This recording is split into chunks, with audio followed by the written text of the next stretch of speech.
Get that water out of the goddamn huddle. I tell you when you get a fucking water break. Welcome to the Buccaneers Observer Podcast. This is Ralph Phillips. I'm Molly Bay. Today's October 27th, 2019. We just finished Week 8 against the Tennessee Titans. What a disappointment. Yeah, disappointed. Not happy at all about that. And again, it's nothing that they did. The Tennessee Titans, they didn't have a spectacular game. Yeah, they didn't beat us. We beat ourselves again. Seems to be a common theme we have going on. I feel like we saw the best of the Bucs in this game and the worst of the Bucs in this game. You had 2 Jameis Winston turnovers. Were there 2? Don't know. At least 2. Jameis threw 2 interceptions, and then we had 2 fumbles. One was a snap that hit him right in the face. Was that on him? It looked to me like he was still communicating down the line. He wasn't ready for it. Do you know? I mean, we had plenty of opportunities in this game to lock it down, wrap it up. We just kept messing up and messing up and messing up. The Titans had a long drive on us, 90 yards in the fourth quarter, score a touchdown. The 5th 75-plus yard drive we've had all season. We lost 4 of those 5 games. It's an issue. It seems like our defense can play lights out, but then when we need a stop, especially when we have them backed up on the goal line, they get these big plays that get them out, and then they just march down the field. Yeah, they had a few where it was first down, they're backed up, and Derrick Henry would, shoot out and have a big gain, or I think that was most of them. Yeah. There was the one play in the third quarter, they started on their 8, and Derrick Henry busts off a 26, or up to the 26-yard line. That's demoralizing when they're that far back and you can't use that field position to your advantage. It just seems like we can't stop defenses when we need, or offenses when we need to. We were only down by 3 at that point. We needed to stop them, get good field position, and then go and score a touchdown. You could blame everybody on the team, every position. You could blame the coaches. Just we're just not. It was really inconsistent. It was a really bipolar game. Like, some drives, our offense looked really competent, especially the first drive, and the drive right before the half. We were marching down the field. We weren't making mistakes. We didn't have penalties, and it looked like the Buccaneers at their best. And then you had some really Jameis Winston drives where he's throwing an interception to the middle of the field where nobody is, or the receivers aren't where they're supposed to be. That's what BA said. All of his the 2 interceptions were receivers not being where they were supposed to be. Perriman, I am not thrilled with this game. He had a horrible game. Between that, when has he ever had a good game? I know. This is his first game back after being injured, and the one play he runs into Dare at the handoff. That was weird. That was embarrassing. It was embarrassing. Well, getting the ball snapped to your face, that's embarrassing. Yeah. Having your guy go into motion and run into your running back, that's embarrassing. We were just playing crap football, but like you said, then we'd pop off good stuff. Same thing happened with the defense. The defense, their first drive, 3 and out, we were just killing them. JPP's first play on defense, he got a sack. Sometimes our defense would show up and just play lights out, and sometimes they would let them go 90 yards down the field and score a touchdown when we needed to stop them. So inconsistency, we could say. You hear that a lot about the Buccaneers, especially Jameis Winston. I've never seen it this much in a game, I don't think. I don't remember a game like this where he's both Jameis. It's like Dr. Jekyll and Mr. Hyde. Mike Evans had 198 yards? Again, this awesome 2 touchdowns. game. And what was the last one? He had a 3-touchdown game. I think we lost that one too. Well, Jameis Winston was throwing the ball to him, so he was doing something right there. Yeah, absolutely. Mike Evans would have had 3 touchdowns, but he dropped one in the end zone the first quarter. Went right off his hands. I didn't notice as many drops this game. No, but what I did notice was a lot of slipping. I counted 5 slips. We had... it was early in the game with Chris Godwin. Well, Chris Godwin slipped. Hargreaves slipped. This was all in the first quarter. And then in the fourth quarter, Jensen slipped on that 4th and 1, I think it was. When we tried to run it up the middle. Yeah, Jensen slipped. And then there was another one in the fourth quarter. I can't remember who it was. About 7 minutes left. So we didn't have the right cleats on or something. I didn't notice Tennessee slipping around out there so much, but I'll look in the game film and see. We did have more trouble with Derrick Henry than I thought we would. He typically runs up the middle, but this game he was killing us to the outside. Had a couple good ones to the outside. And we weren't tackling him well. We had bad tackling on that one play when they were backed up on the end zone. Like 3 guys missed tackle, which is unusual for us. We're a pretty good tackling team. I know.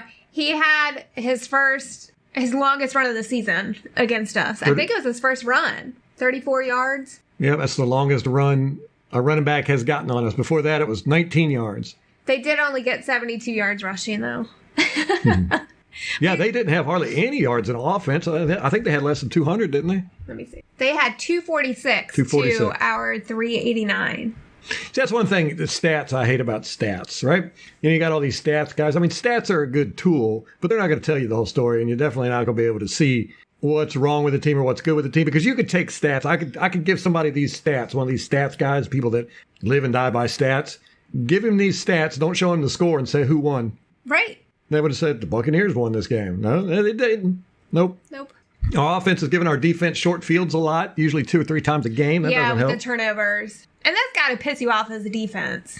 I'm surprised we didn't stick with the running game a little bit more. It was doing good. We were averaging 3-4 yards a run. They weren't getting us in the backfield a lot, but then we got away from it. As a matter of fact, the first play was a run. Our first offensive play, thank God, Winston didn't throw an interception. That's what I was waiting for. I've got this feeling, and I'm sure all Bucs fans have this feeling. When we get the ball in offense, you get nervous. Yeah, I started this time. I think this is the first game I've really had that. Which, that's a bad feeling, man. Yeah. Don't like that. And then they ran 5 running plays in a row on the next drive. So, and then I think the following drive, they kept chunking it. Yeah. They were throwing it. Yeah. Yeah, they kind of got away from the running game. Don't know. Yeah, I think that they were trying to make sure they weren't predictable. Because that's one of the things B.A. talks about in his book. And he mentioned in the press conferences this week that he thought that they were getting a little too predictable. Well, there's no way you could say we're predictable. We're so up and down. We don't even know what we're doing. Ryan Smith, he did pretty good on special teams. He downed it on the 2, I think it was again. Yeah. He was right there every time the punt returner or kick returner got the ball. He was right there.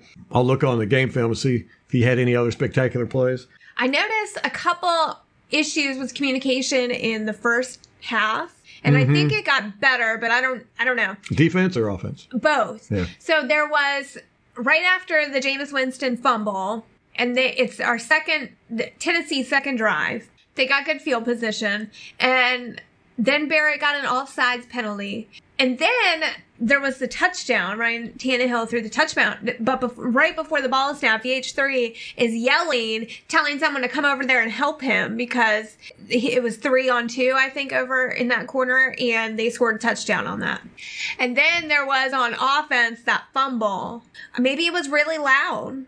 It was loud. It was Tennessee. They got a loud stadium. Yeah. They packed their stadium. I didn't notice so much later in the game, except for the Perriman fiasco where he ran into Dare, but... If you watch that Chargers game, they were just extremely loud, especially when they stopped the Chargers from scoring on the goal line. That was awesome. Winston did a little bit too much scrambling for me. Yeah, you were cussing the whole game. The offensive line played great, I think. Yeah, they had all day. He had a clean pocket, plenty of time. So that's going to be interesting to watch on the coach's film to see what really happened with that. He was smarter this time scrambling, though. I know you don't like the scrambling because it gives him that false sense of confidence that he can make a play happen. There was a couple times where he should have got laid out and fumbled, but he got lucky and missed a tackle or something. Missed a block. Yeah, tackle. Yeah, I just don't like it when he does that. And you can't see down the field, I mean, if he's going to run, tuck the ball and run immediately. He does hesitate. He hesitates too much. He'll tuck it and run around a little bit and then try to set his feet or whatever. And it's just like, And, they got some sacks that way. One, he ran right into the guy in the first quarter. Interesting thing, in the third quarter, Bruce Arians challenged a play, a pass interference play. Yeah, that was weird. And he had a card in his hand that had pictures on it, on front and back. And he was studying it. It looked like the referee pictures, and it had stuff written underneath it. So it was like he had a cheat sheet for the referees, like their tendencies and stuff. And he put it in his pocket after he was finished. That's weird. That was weird. Interesting. You'll have to isolate that on the broadcast version. Enhance. What did you think of the play calling in this game? Yeah, there wasn't a whole lot of what are they calling that play for? So, it wasn't that bad. They had a couple nifty little tricky plays, but. That fake punt by the Tennessee Titans, and Devin White sniffed that out, and he nailed that guy. And we got robbed on that one. That was a fumble. We recovered it for a touchdown, and we got robbed on that. I'm pretty sure. That could have been the game winner. Yeah. Officiating, I thought, outside of that, was decent. Yeah, I didn't have any major complaints. Yeah. Yeah, so we were at 4th and 1 with 2 minutes left. We went for it. We were down by 4 at that time, I think. Nah, can't remember. Anyhow, we were down. We had to score a touchdown. We went for it, ran it up the middle, didn't make it. That's the one I'm pretty sure Jensen slipped when he was blocking. The guy was able to. Yeah, that was disappointing. That play. I mean, it was the game on the line there. Right.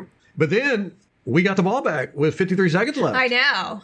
And I'm thinking, here we go. You got an opportunity to score. And we were moving down the field. To an Jameis interception. threw that bomb. There was nobody there. I don't know if, it looked like Perriman was supposed to be there. I wouldn't be surprised if he gets cut this week. Yeah, it wouldn't surprise me either. I mean, what has he done? Nothing. Right. He had that stone touchdown. hands. Yeah. He was wide open. There was nobody around him. The ball goes right in his hands, and he steps out of bounds. I was like, whoa, that is bad. That's like receiving 101 stuff right there. Yeah. No, that was a 2-point conversion, I think. 2-point conversion. But still, what has Perriman done? Nothing. Yeah. Let's talk about the secondary for a minute. They only allowed 174 yards passing. The Tennessee had 21 completions on 33 attempts. Yards per pass was only 4.8 yards. Now, some of those were on the linebackers again. Yeah. That's not all the secondary. And we had 3 sacks. Yeah, right. I mean, if you looked at the stats of this game, we won it. Yeah. Give it to a stats guy, he'd be like, oh, yeah, the Buccaneers won this. No, we didn't. Very disappointing. Did Atlanta win today? I doubt it. Hold on, I'll tell you in just a second. All right, they lost 20-27. Panthers are down 21-3 right now. It's the 4 minutes left to go in the second quarter against the 49ers. The Saints won today. Played the Cardinals. They beat the mess out of the Cardinals. I started Drew Brees as my quarterback. I hate rooting for him. I was really surprised that he played with the thumb. He had a little cast thing on his finger. Yeah, so with this game, you could blame anybody. Well, whoever's your favorite target, you can blame them. You could say the secondary if you want to. They got some balls called on them. Not that many, though. All right, I know. You can say the offensive line. You can say Jameis. You can say coaching. But, Rashad Perriman. Yeah. We just shoot ourselves in the foot too much. This was a gimme game. It was ours to lose. And we did.